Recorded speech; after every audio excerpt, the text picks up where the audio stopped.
आप सभी को मेरा प्यार भरा नमस्कार। आइए सुनते हैं, अच्छे विचारों से ही जीवन सुंदर बनता है। एक गांव में एक व्यापारी रहता था। उसकी ख्याति दूर दूर तक फैली थी। एक बार वहां के राजा ने उसे चर्चा पर बुलाया।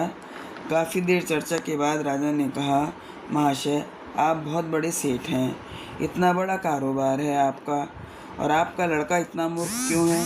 उसे भी तो कुछ सिखाएं। उसे तो सोने चांदी में मूल्यवान क्या है ये भी नहीं पता। यह कहकर राजा जोर से हंस पड़ा। व्यापारी को बुरा लगा और वह घर आ गया और लड़के से पूछा, सोना व चांदी में अधिक मूल्यवान क्या है? सोना, बिना एक पल भी गंवाए उसके लड़के ने कहा। तुम्हारा उत्तर तो ठीक है, फिर राजा ने ऐसा क्यों कहा? सभी के बीच मेरी खिल्ली भी उड़ाई। लड़के की समझ में आ गया। वह बोला, राजा गांव के पास एक खुला दरबार लगाते हैं जिसमें सभी प्रतिष्ठित व्यक्ति शामिल होते हैं।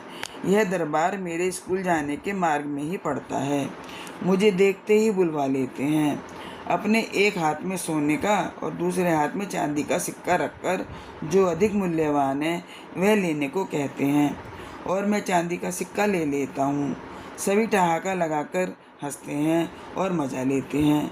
ऐसा तकरीबन हर दूसरे दिन होता है। फिर तुम सोने का सिक्का क्यों नहीं उठाते?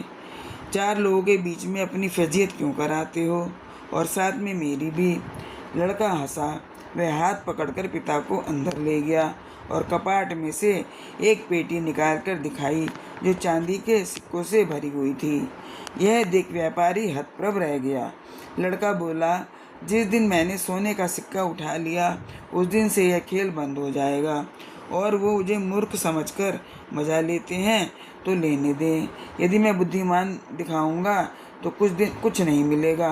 बनिए का बेटा हूँ, अकल से काम लेता हूँ। मूर्ख होना अलग बात है, वह समझा जाना अलग बात। कहानी से यही सीखने को मिलता है, स्वर्णिम मौके का फ़ायदा उठाने से बेहतर है हर मौके को स्वर्ण में तब्दील करना। जैसे समुद्र सबके लिए समान होता है। कुछ लोग पानी के अंदर टहल कर आते हैं, कुछ मछलियाँ ढूंढ कर लाते हैं और कुछ मोती चुन कर लाते हैं। अब हम अपने से सोचें, हमें क्या करना है। भगवान आपको खुश रखें, स्वस्थ रखें। इसी प्रार्थना के साथ फिर मिलते हैं। राधे राधे।